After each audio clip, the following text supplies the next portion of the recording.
Boboto ka ba sa barangay SK elections? Tanungin natin mga Gen Z dito sa University of Santo Tomas kung boboto sila o hindi. Tara! Honestly, di ko alam. Tingin ko kung may time lang. Ngayon po hindi pa po makaboto kasi hindi pa po ako registered. Kung registered po ako, ano po siguro. Kung sino na lang po kasi hindi ko po masyadong kilala yung mga sa barangay namin. Hindi po. Dahil po nasa province po yung botohan po namin. And nandito po ako sa Manila. Ako rin po, hindi rin po yata ako makakauwi since malayo po yung province ko. Baka hindi po eh. Kasi po, hindi po ako masyadong maalam tungkol po sa SK. So, hindi na lang po siguro ako mag-vote. Registered voter po ba kayo? Hindi.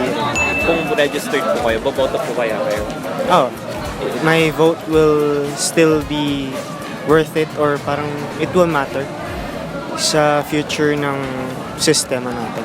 Sadly, again, I won't be voting because I don't want to say that I am not in favor po, but rather, I don't see the point po of barangay elections when it comes to this po. Especially with SK po, yung mga bata po sila. Wala silang nagagawa. Parang ganun po. Mostly it's paliga or parang ganun po.